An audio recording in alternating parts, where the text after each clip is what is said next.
After a harrowing ambush, the party pushed onward, licking their wounds and worrying for their friend. Meanwhile, Gale was contacted by the World-Lance interface, and he is pondering it as the group rolls into a small town. I am the Ethernaut, and welcome to the Etherlog, the key to Vidra.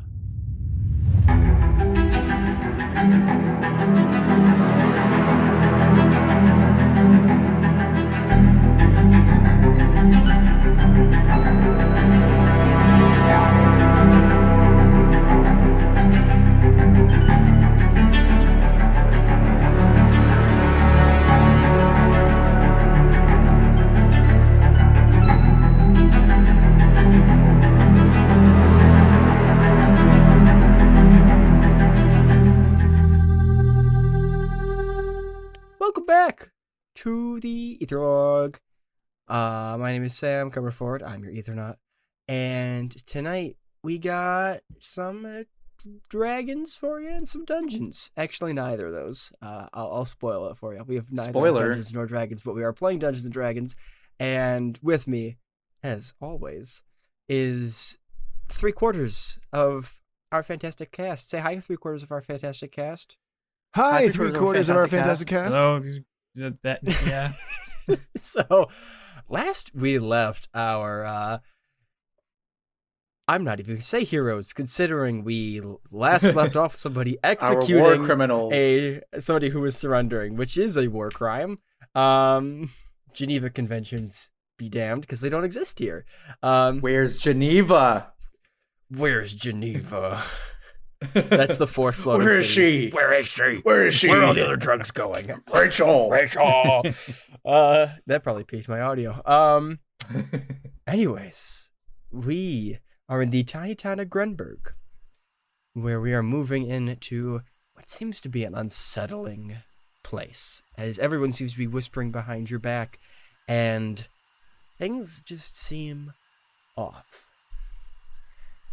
And that is the current situation. You guys are walking to the inn, which is literally just named the Grenberg Inn. It's not very creative or anything, but that is the state of things. I'll probably go ahead. Well, I don't know if I would go ahead, but I want to go to the inn and then I'll find people to ask questions of there as we sort of settle in for the night. Yeah, I mean, unless any of you want to do something else, you could all go to the inn to kind of set rooms up and shit. Yeah, I mean, if there's any of these trophies that we received that no one wants, I might see about trading them for brights. I will say, you have lived in Promundus before. That will be a much better place to sell them. Okay. Yeah. Plus, you could ask Astrid, but it's possible that the collective might have like a requisition type program that might be within the bounds, as opposed to going to more sketchy dealers and whatnot. So it's up to you. Gives me an opportunity to do some more bits that I've been thinking about with this severed arm. So yeah, exactly. Yeah. You guys walk into the Grenberg Inn, and it is like a crypt. It is, vibes here are atrocious. The innkeeper's kind of keeping her eyes down, kind of is just polishing the glass absentmindedly as she's kind of giving this 1,000-yard stare, while the other patrons are kind of like hushedly talking to each other. And as you walk in, and you guys are clearly not from around here, you get some concerned looks. I have my hood up. Okay. I probably also have a hood up with my cloak or whatever I'm wearing in town. I might not enter all the way. I'm trying to keep an eye on the cart because I know Octavia's still there. Yeah, I was about to ask that. Yeah. So you're clocking Octavia. So maybe if we get settled, I'll bring her in. Well, I mean, do you want to stay by the cart for another reason, perhaps? Yeah. Oh, yeah, I'll do that. Okay. Yeah, so you are... No, I mean, I figured Astrid would be something I have to deal with for that. But if not, done It's and just done. in the cart. I mean, Oh, Yeah. perfect. Yeah, I'm gonna hang out by the cart. yeah. You guys go on without me. The half elf. We have her kind of like trussed up. Yeah, I mean, she only has one arm, but yeah, as much as you can, for sure. She has yet to wake up. She's out like Okay. a light. Drake does not have his hood up. He's walking into this bar ostentatiously, looking around, seeing that people notice him as an outsider. All, 6'6" of him standing next to the tiny Asimar. Yeah. Yeah. 3.5, 4 feet tall. Yeah. Like, And in a hood. There's a little hooded figure next to a giant man. yeah. Yeah. He looks around the bar, and it's not real crowded, right? The bar. No. And he says, "Innkeep, around for the bar. Oh. I hope okay. it's not too expensive. I hope it doesn't cost an arm and a leg, because I only have an arm." And he slaps the cybernetic arm on the bar. Gasps. I think he's like, oh. Well, we don't really exchange. No, I'm we just don't- kidding. We don't. It was a bit. It was a bit. I have oh. brights. I'll pay for the drinks with brights. That way. I was just gonna a bit. say we don't deal in arms. You're not an arms dealer. No, I'm not. She kind of nervously Fantastic. says that. It's like, I guess ale on the on this gentleman right here, and people kind of like just nod at you, kind of respectfully, not the sort of outburst I think you were expecting from people who got free drinks, but they seem Yeah, and, preoccupied. I lean over, like one would do if they're kind of speaking quietly to their friend. But that only gets me slightly closer. There's still about 6 feet between Yeah. me and my traveling companion. And I say, "Tough room." You're telling me this. I like booze. I feel like everyone loves booze, right? This seems something's going on. And I'll like climb up into one of the chairs that are made for small folk, and kind of like pull in, and look at the bar or the innkeep and be like, "Hey, is everything all right around here? It seems like y'all are having a rough go of it." Well, this is a little town, Greenberg, and, we, found a body, a big fella, kind of a, one of them, minotaur, big horns and such, cut clean in half, Whoa. yeah, one of them collective folk, and when, the barkeep mentions this, Esther's head whips up and says, "Where's the body?" "Oh, we got in a little bit of a makeshift morgue. We got a butcher who kind of moonlights as a surgeon, knows a bit about. I don't care. Where's the butcher?" I'm sorry. It's just right down the street. You're gonna go thatched roof. Esther's already gone. She's taken off. I guess we'll care about that person once we've become a part of the collective. This is if you can see there, I actually chose Minotaur as my extra language. Whoa! Holy That crap! would be so cool if this guy wasn't dead. I know.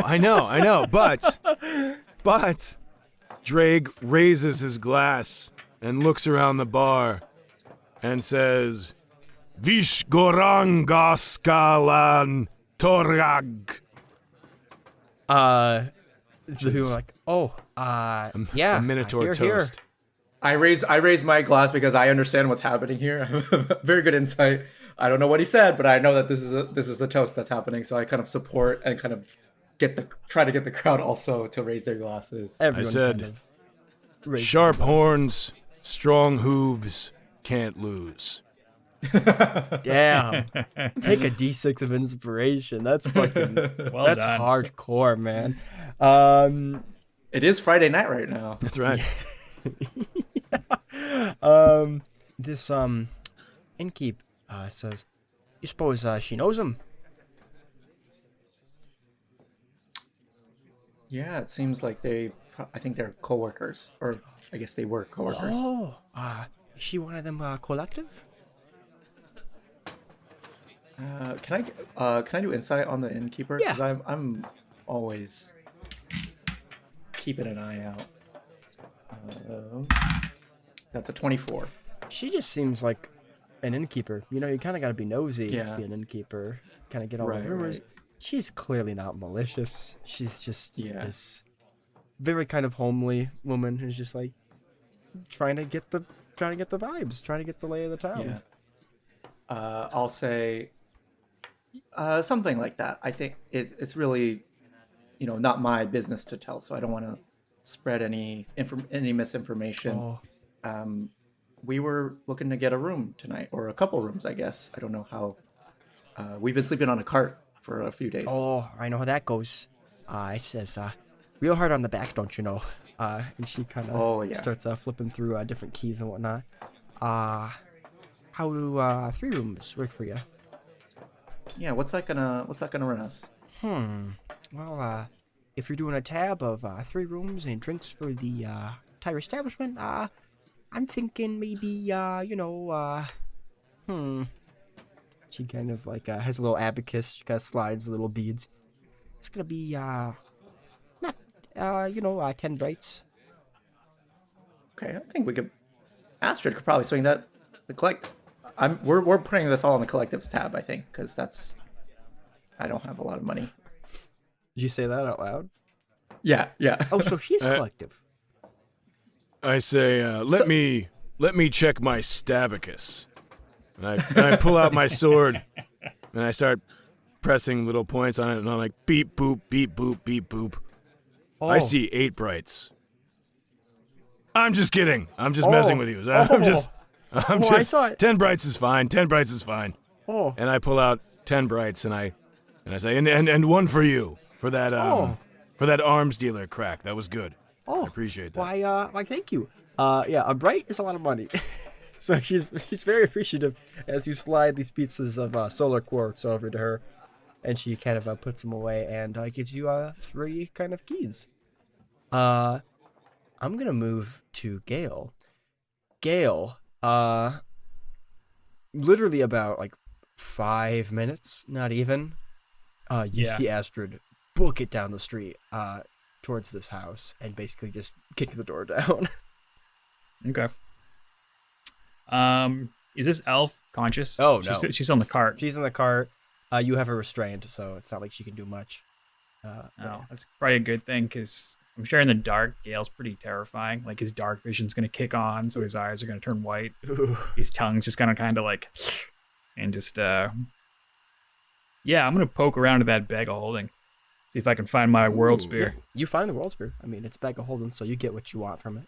And I'm going to interface. As soon as you grab it, you hear, Gale, was it not? It is. I see. Gale, I have bonded with many in my time as an interface, but you seem the most keen to learn. As far as I am aware, they will put me in storage. However, I am the interface. I am not the world spear. Do you see that small lever on the side of the spear? Check it. oh yeah. It's barely visible. Like, you'd have to be looking for it to find it, but you do see it. All right. So I'm just like delicately chasing the outline of it, trying to understand the mechanics and the weight of it and everything else. If you pull that lever, I will be disconnected from the spear. And with a proper cerebral link, I will be able to be in constant communication with you. Gale is incredibly curious and very keen on this. So, can I do like an insight onto this, or not? Perhaps knowledge of any?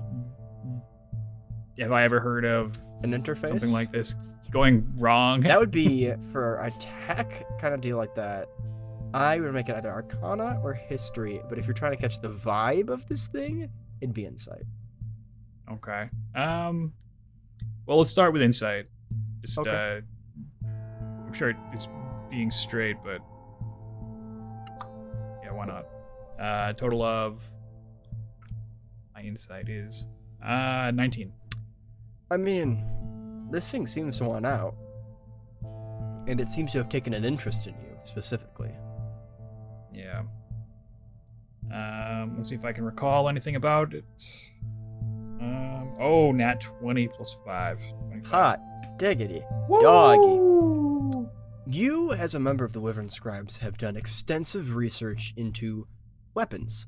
And with that comes research into rarer kinds of weapons, like the ancient variety. Now, you know that ancient weapons are typically accompanied by these systems, which are what make them so effective, because they link with whatever being sort of just kind of attaches to them. And in your studies, you found out from the people who wield these weapons, these kind of interfaces gain a level of sapience when they connect or bond with somebody. And the more they do, the more your minds sort of come together to form a more processing capable unit. The most famous example of which is there is a sword called the Arc Razor, which is passed down by the leader of the collective. It was originally Marius Augurs, who was the founder of the organization. And he has passed it down to his successor. And this sword is, like, wildly powerful. It is, like, apparently it can just appear from thin air. As is for ancient weapons, it just kind of extends with this force that keeps it together. And it can lengthen and shorten at will. It is a very powerful weapon that is very personable, because it has its own personality that has taken hundreds of years to kind of cultivate. So it's a very highly bonded weapon. So for you to not only come into contact with such an item, but also to have one that is open to bonding is exceedingly rare. Gale's flaw is will risk for data. Oh, yeah. So in one motion, he's going to disconnect it and just kind of like cradle it in his hand. All right. You can no longer hear the voice as it's now disconnected, but you did hear it say, you need an interface that can be like implanted into you, near your skull or something, or you can build it into your spear, which will just make it.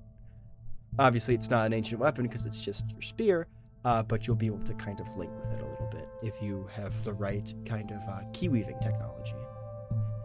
Let's see. I'm going to.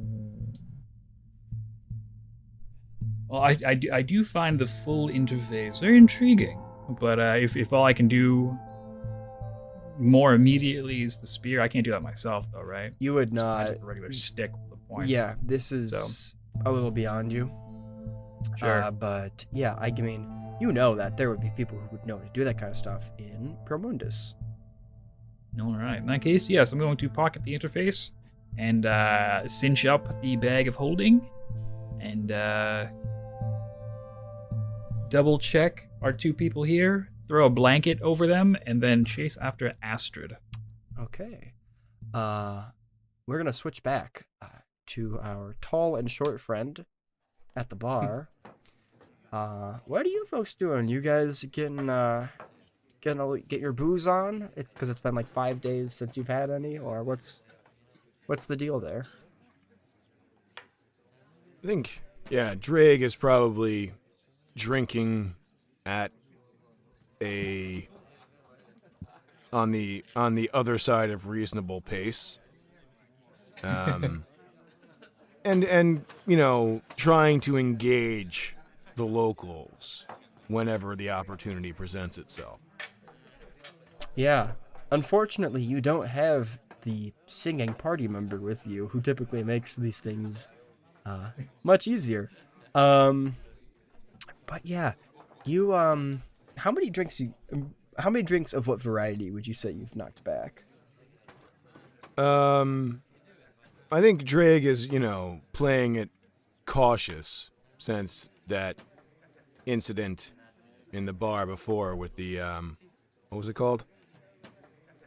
Last time I was happy. Last time I was happy. Yeah. Yeah.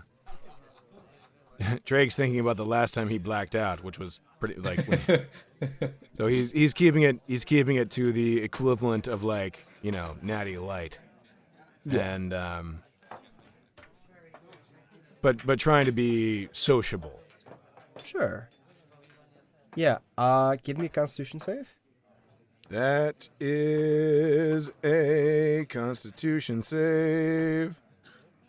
17. 17. You're doing good. You're a little buzzed, but I mean, you're not drunk. What are you asking the people? What are you trying to do?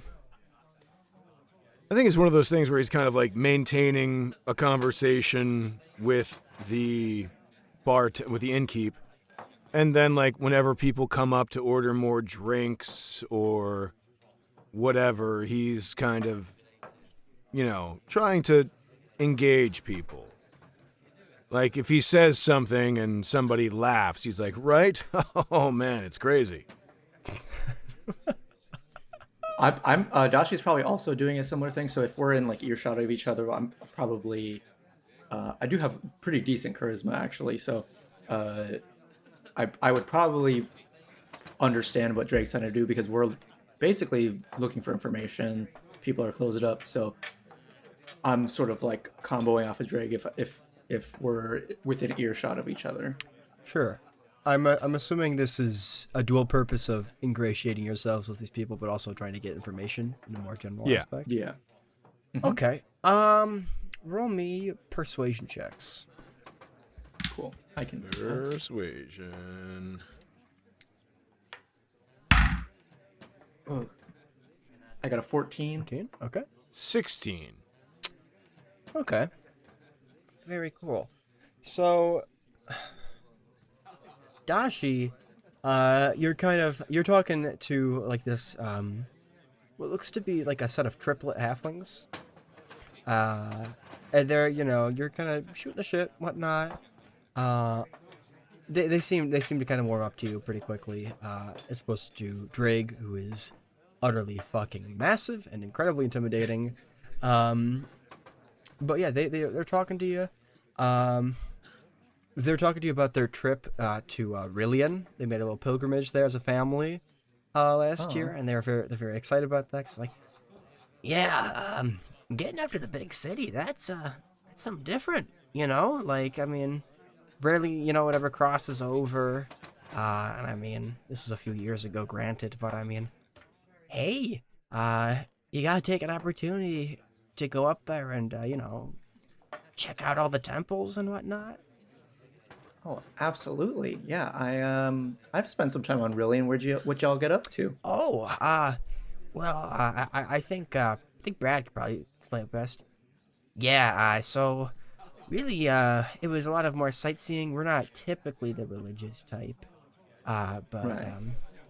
We did get to see Bimos do a bit of a speech, and man, does that guy know how to stoke a crowd? Wow, he just kind of has that aura about him, being a god and all. And Thad, the third triplet's like, yeah, it was really interesting. We'd never seen a god up close, and I mean, he's like, the last one that's known to still be around, right? So it's just real weird to kind of see divinity in the flesh, but yeah, I don't know, it was interesting. Yeah, interesting, right? Divinity in the flesh. That's a bit of an oxymoron sometimes, don't you think? Well, sure. But I mean, it's kind of proof, right? I mean, this guy, I'm not a believer of Bimos or anything by any means, but I mean, his actions kind of speak for themselves, right? I mean, he took over Rillian, like, what, a couple thousand years ago? My history's not great. I mean, that took a lot of will. had to, right? I mean, he stayed up on top, and he's, from what I've heard, done a decent job. So, I don't know. Sure. I guess proof is one thing, but let's just say goodness is another. What are y'all drinking tonight? And I think we're just sort of like, I'm sort of like just sort of pressing a little bit, and I'm stepping back from that conversation. I'm just doing that like sort of social butterfly thing of catching the vibe of everybody in the room, and hearing these people's stories, and just sort of being very friendly and congenial, and I'm not here to make any trouble necessarily. Yeah. I'm gonna do a little bit of a flashback with you, Dashi. Ooh. It is, I'd say, probably 5 to 10 years ago. It's a little bit of a ways back. How long have you been a member of the Order? I think probably. So Dashi's probably in their early 30s, late 20s, and has been part of the Order for a good chunk of their life. I think that it was a message that resonated with them really early on, about grief, and their whole theology really made a lot more sense than any of the other religions in the world, at least to Dashi. And so I think as soon as they were able to like travel to Rillian, maybe when they were like 18 or so, they tried to join they went and joined the Order as soon as they could, having been raised at probably, I think they were raised in some hamlet, maybe a little bit bigger than this, but not too much bigger. And their parents, were fine people, but sort of believers in Bimos and believers in a lot of gods actually, and we're just sort of like, yeah, they're here. We should reach out to whoever we can,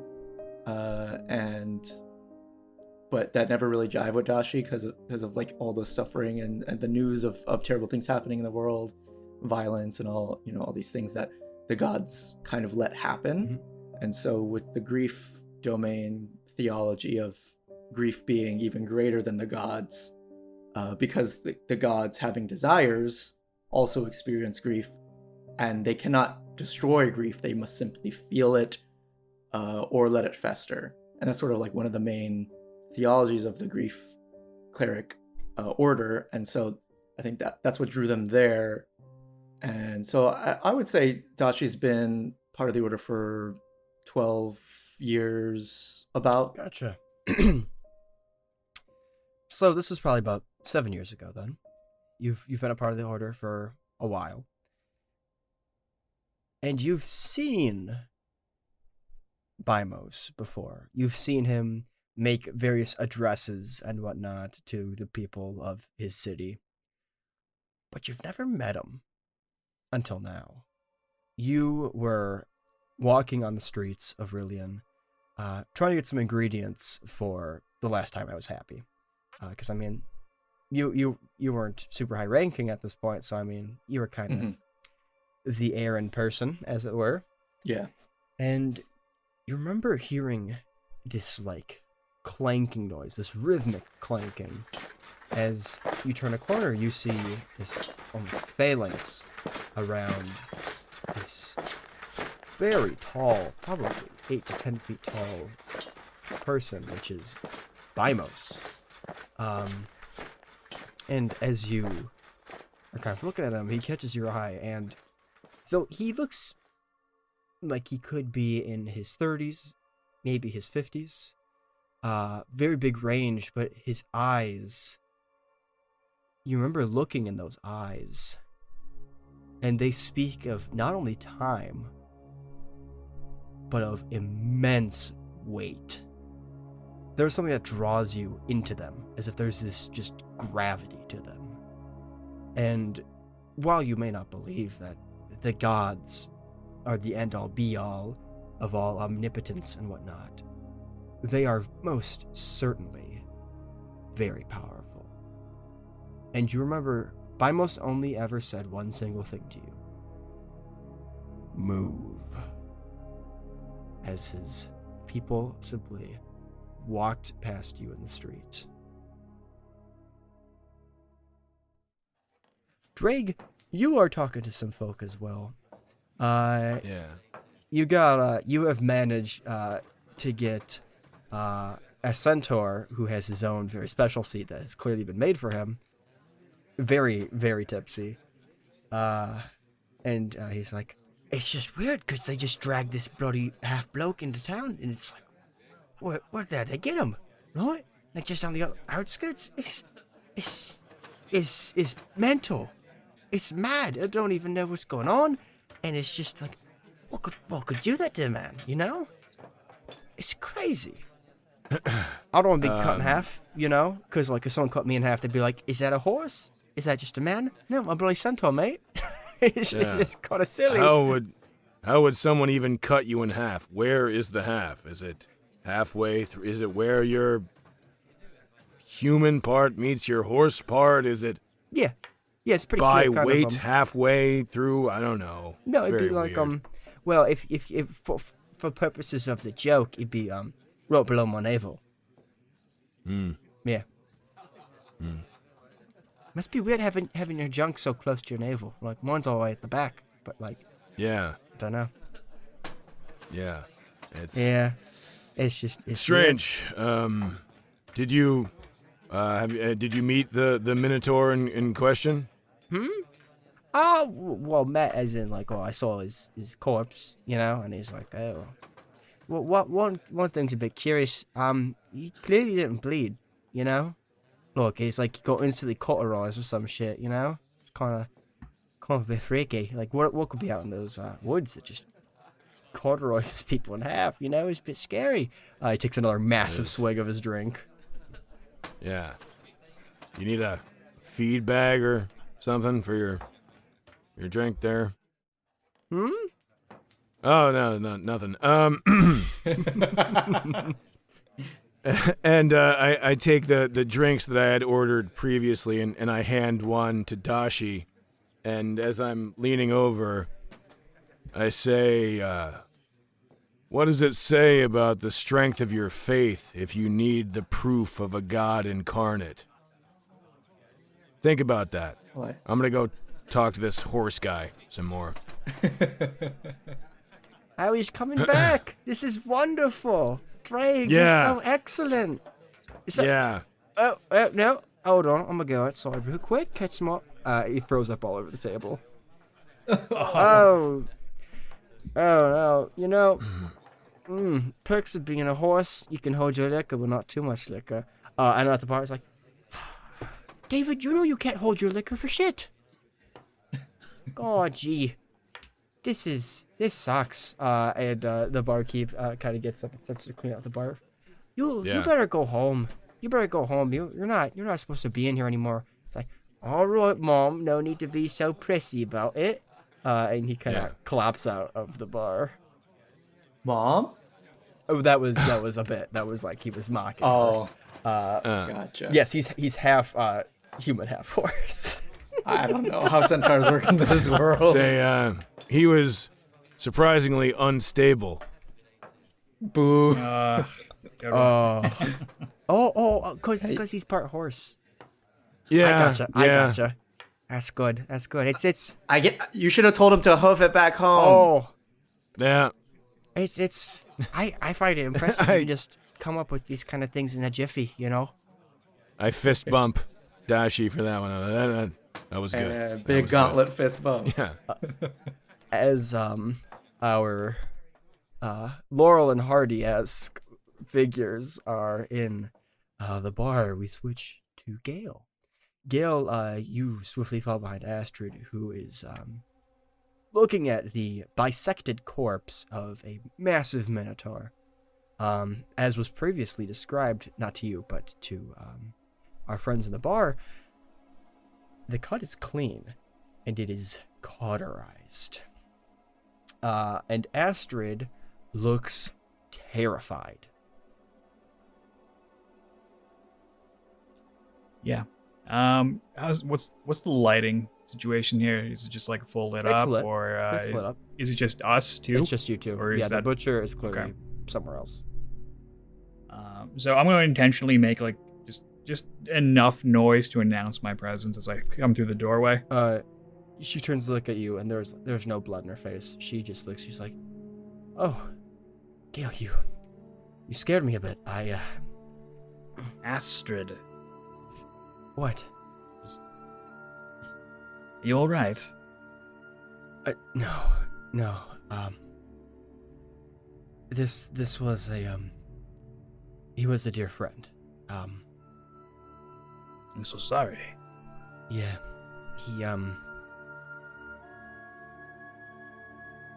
there's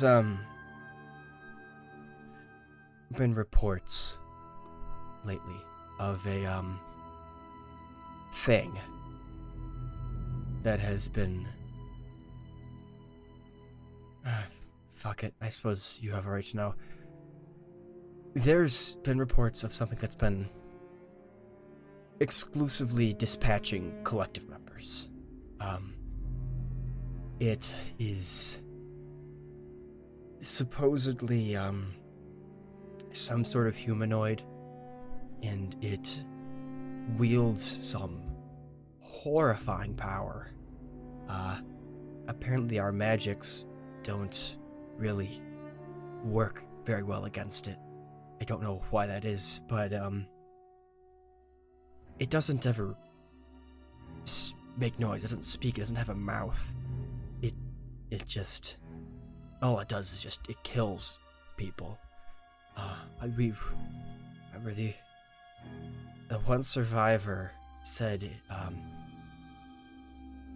it looked at him and it could have killed him, but it just pointed, and I don't know. It looks like it's just a man, but it's not.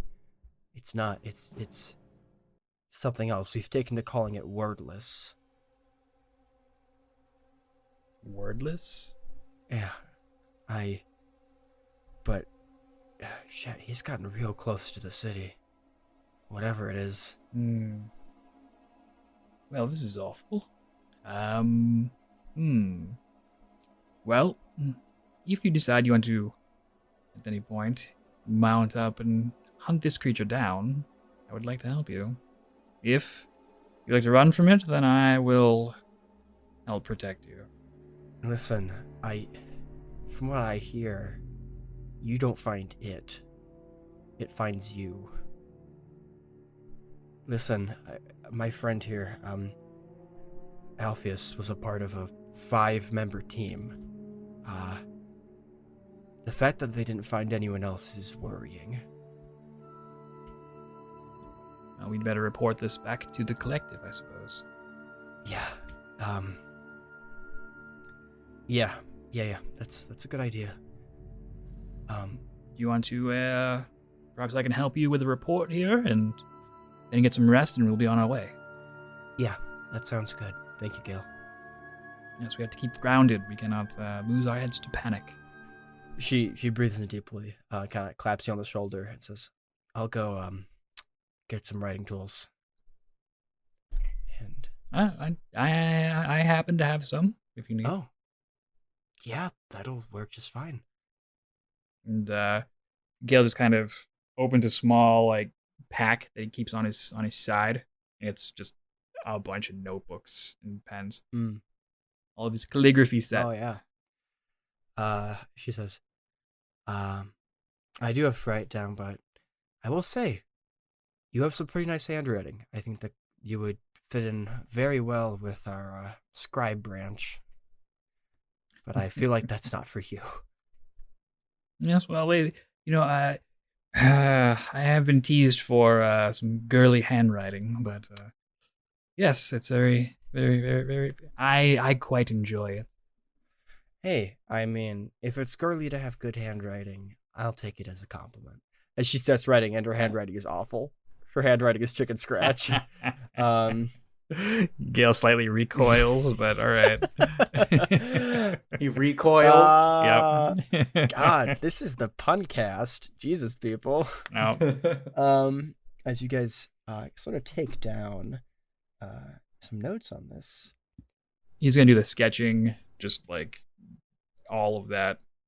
I'm not gonna make you roll for that. You're a good artist. I mean, you're a good sketcher. As Astra begins writing down and you begin sketching the grisly murder scene before you, the night passes pretty uneventfully as you guys kind of bring life back into the town a little bit with your various antics. And the night's uneventful. You guys get some nice rest on a cot, which is very nice compared to a cart. You get breakfast, you get your rations, and you get moving. And within a couple more days, things begin to get more populated. Streets become cobbled, paved even at some points, as you begin to see key wagons and key zephyrs, which are basically cars and flying machines, respectively, begin to dot the ground and the sky as you near the labyrinthine metropolis that is Promundus. And as you get to the city, there's a long line of people waiting to get in, but you guys don't need to use that door. You guys are members of the collective, kind of. So Astra takes a side door where she pulls your card up, and the person at the window says, "Astrid, how's it going? How's it going?" It's like, "Oh, it's going all right. We're gonna have to cash this card out, and I do have a prisoner and 4 potential recruits." "Oh, we're getting new meat. Very nice, very nice. Well, folks, you survive your first week. You can come grab a drink with me, all right? Not like that's gonna happen though." You guys are free to go. And Astrid pulls through the gate and is like, just ignore him. He likes to give people a hard time. As you enter Promundus. Now, this place is big. And Drake, you actually know your way around here, because you lived here for a little bit. Yep. It is very, very large. This is a large city, even by today's standards, in today's world, meaning the outside world. This is like a Tokyo, New York size city. It is very, very big. In the distance, you can see this citadel that is walled within itself. That is the seat of the government of this city-state. Because the collective is not the government of this place. It is just stationed here. And a little bit closer to you is the Loft, which is the headquarters of the collective. And you can see it kind of in the distance. You can also see that the highest point of it is this statue of this little kind of small statue of Marius Augur, who is the founder, who sort of is holding some item in his hand that looks indiscernible, probably some mechanical core or the like, with a sword at his side, which is the Arc Razor. And this city is huge. You could do anything here. You could buy anything, sell anything, get various jobs and what have you. There are people of all ilks, walks of life, religions, what have you. If it exists, it's probably here. And you begin to go towards the Loft, but then you turn down a side street. As Astrid says, "All right, listen, I said I know a guy, and this is our chance to get Octavia a little bit patched up, as it were, because I'd like to get you guys initiated, but I feel like that's a bit of a priority." As she quickly moves through the streets with the cart, people begin ducking out of the way. Like, "Watch it, asshole!" As she's just barreling down the streets, full force, dodging various key wagons and whatnot, until you get to this little kind of hole in the wall. It's this kind of shop made of these black bricks, and it's not even really a shop. It has no sign, just very dark, almost tinted windows. And she stops the cart right in front of it and is like, all right, somebody needs to pick up Octavia real quick. Gale just like does his little serpentine kind of slide in and just scoops her up over his shoulder. You are now carrying Octavia, and she opens the door where you hear this kind of chorus of bells as it opens to this very dimly lit place. And sitting at a desk is this absolutely withered-looking halfling who is in this very dark garb, with this kind of skull-esque pendant. And Dashi, you lived on fucking Rillian. This guy is a member of a religion known as Cadaverianism, which is for it's a death domain. It is a lot of people don't like this one. A lot of people fear Cadaverianism, as it's the god Raln is typically pretty hated because death is never fun. But his acolytes are usually those who believe death is necessary, or at least the good ones believe death is necessary. But the majority of them are typically very sketchy people who dabble in necromancy, shall we say. And this Gotcha. withered halfling looks up and he says, all right. What do we got here, Astrid? And Astrid says, we've got something I think would suit your skill set. Fenric, these are potential recruits, including the one you are about to operate on. Potential recruits. This is Fenric St. Quickvolp. He is a contact of the collective and a bit of an expert in necromancy. Yep, that's me. Now, let's get this all sorted out. And he walks up to the table that's in the middle of the room and kind of like pulls a little lever, and it flips out into what looks to be kind of a not a bed, but like a cot for like hospitals. Sure. It's like, well, why don't you put her right up there? I will maneuver her delicately into place. All right. He kind of like levers the table down to be at his height, and he looks over and he's like, don't get many reborn. This is interesting. And he walks over and he gets this big set of like very sharp looking tools that all have various gems implanted in them. Most of them are yellow because he is a cleric. And he takes out what looks to be a hammer and a chisel, and he puts the chisel right over Octavia's, where her heart would be. He's like, all right, don't be alarmed. This probably won't kill her. And he smacks down with the hammer, and it like clinks against something in her chest. He's like, yep, that's what I thought. Your friend here, well, she is, I was gonna say being kept alive by her heart, but I mean, aren't we all? But, yeah, no, she's got a stone heart, so, bit of a complication there with her magic, I'm assuming, is doing this to her. A stone heart is something you guys would all know. A stone heart is strictly not forbidden, but it's very, very looked down upon. It's warned against. It's a type of spell focus that replaces one's heart. It can be insanely powerful, but it does a number on people who wield them.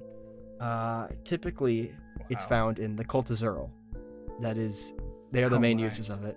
And Octavia has one. Her heart is a giant chunk of key crystal. I'm taking notes and drawing And stuff. he's like, all right, let me just, and he starts like, he takes like just a scalpel and begins to just dig in. He's like, all right, yep. Oh, whoever previously operated on her put hinges on her ribs, which is an interesting touch. He just like opens them and grabs out this crystal. It's like, see here, it's a bit fragmented. I gotta, let me just, and he walks over and starts like doing some stuff to the table. It's like, all right, I need everyone to hold a limb, because things are about to get a little crazy. And he wanders back over the table. It's like, all right, is everyone ready? Alright. Yes. Listen. See Drake reach towards his neck as if he were to grasp something. But His pearls. yes, clutching. No, Clutching it's a his grasping pearls. motion, not a clutching motion. He reaches towards his throat as if to grasp something that might have once hung there, but it's no longer there. And then he goes ahead and holds down a limb. All right. Success rate for this is about 20%. And with that, he slams the heart back into Octavia and closes her ribs up. And she starts convulsing violently and lets out this scream that sounds like it has two voices in it. It's this horrible discordant sound. He's like, all right, keep her down. I'm stitching. And he starts like sewing her chest back like together. He's like, all right, just a little bit longer. Just gotta stop her from squirming here. As she's letting out this horrifying scream as her eyes open suddenly, and they're this pitch black. As her teeth grit. It looks intensely painful. As he finishes the final stitch, and he's like, all right, and he taps her with this weird looking instrument, and she goes still. He's like, all right, let's give it 5 minutes. Anyone you want coffee? Coffee? Anyone? As she Yeah, fares, I could go for some. so do you, Sawbones. So, do your best. Really? So hold on. Let me get this by you real quick. If you need to be amputated and it didn't fucking work, would your friend just fucking kill me? Because I mean, listen. The medicine's a bit of a science. It's not all religious heebie-jeebie shit. It's a bit of a science too. And I'm telling you right now, it's not perfect. And especially for Reborn, which we know so little about. I tried all I could. So if you kill me, that is murder. That's murder. You will be probably going to jail for that one. But yeah. You want coffee though? Got a good pot of beans. Black. That's what I thought. That's exactly what I thought you were going to say. You don't seem like a cream and sugar kind of guy. I'm sweet enough. Is that a Snatch reference? As he reaches into like what looks to be like this arcane refrigeration unit, which are not something a lot of people have. This is very much a luxury item. As he reaches in, he's like, oh yeah, mind the hands. Reaches over various body parts and takes out some cream and starts making up some coffee for himself and y'all. He's like, so what'd she do? What'd she do? What did she do? How did she get like this? When did this start? In the cart not too long ago, I didn't see her do anything. Did either one of you see her do something that would have... Did she, from what I've seen, stress fractures in crystal, right, can literally be stress fractures if you're using it as a fucking heart, right? It's a bit of an overload of the psyche and the system. So, did she, was she stressed out by something? Did she, She communed with the dead, then saw something that Gale, I think you know better than I. Gale's still like just sketching her and the tools that he might have used and all the other stuff. And he looks up. Well, we fought off a number of undead and with all haste escaped what could have been a very difficult siege no shit. on a small town. Oh. And then this suddenly happened, perhaps as a result, as we were traveling to here. Yeah, that's pretty stressful. It's pretty stressful. Astrid, you were trying to catch that gnomish dude. What's his name? Shit, I'm blanking. Oh, I'm yes. blanking on him. What was his name? She was looking for some onyx eye fellow. Onyx Eye, that's it. Ash said, yeah, we didn't catch him, unfortunately. It did put fire in her eyes. Oh, so she knows this Onyx Eye dude. There was a bit of trauma involved. That might do it. That might just do it. I don't know. I'm no professional. Again, I've done this twice now. You're not a professional? Not in terms of this. This is not even an art. Listen. What I just did there is barely experimental, so. You're doing your best. I am and doing my best. I'm sorry about that. As she fares, so do you, Crack. That's the way I was raised. It's very, we're a dramatic people, and You're Anyway. Are you you're From from the the steppes. north? You're from the steppes? Yeah, Oh yeah, shit. Yeah. Wow. Yeah. Yeah, no, you got that vibe. Here's your coffee, by the way. Oh, thank you. Yeah, you guys are an interesting group. Astrid says, yeah, they are the new potential recruits. Oh, into the meat grinder, huh? Well, have fun with that. That sounds, I hear the initiation on Astrid's like, nope. No, you don't. It's not. Nope. And he's like, oh, right. Bit of a secret, that one. They can't talk about it. That's one of their tenets. They don't talk about the initiation to any of the other, newbies. It's a bit of a soft spot. What do I know? I hear horror stories, but, Hey, Astrid? Yeah. Anything you want to tell us? No. I've Sorry, sworn not let me to rephrase tell you. that. Please tell us. People seem like we're gonna die, and I'm not really about that yet. No. There's only been, Give me the percentage. I don't want flat numbers. 5 deaths in 600 years is pretty good, honestly. That's fine. But the potential emotional and physical permanent damage you might sustain, we're not looking to kill you. That's not the point of this. We would like you to join our organization. We just gotta make sure. What are we getting out of this again? A lot of money, access to a very large amount of resources, the feeling that you're doing something right. I don't know. Okay. Resources. All right. Yeah, I mean, listen, you're gonna global organization at your backs. That is, If we survive. if you you will probably survive. Hey, Fenric, stop making it seem like they're gonna die. Well, I don't know. I've heard things. Well, it wasn't just Fenric. It was the other guy at the gate. Everybody says we're gonna die. Everybody keeps saying meat grindery stuff. Dalton is just a pain in my ass. Okay, don't listen to Dalton. I've never met a good Dalton in my life. I've only met one, and he's an asshole. But yeah, don't listen. I'm not gonna say don't worry about it because it is make or break for your job. But it's you'll be in there. There'll probably be another adventuring party or few that you'll be fighting against for not even to join. You have the potential to all make it into the collective. It's just I'll let you in on a little secret. The one who wins the initiation gets some pretty cool perks.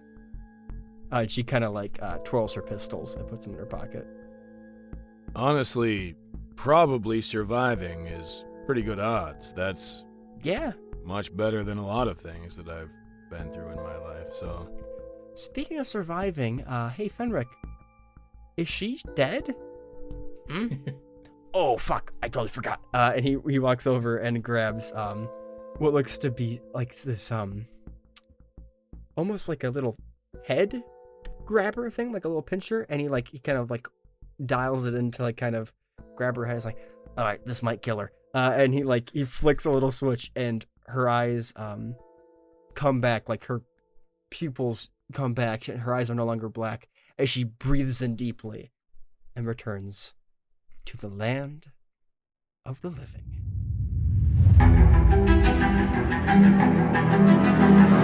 Bye.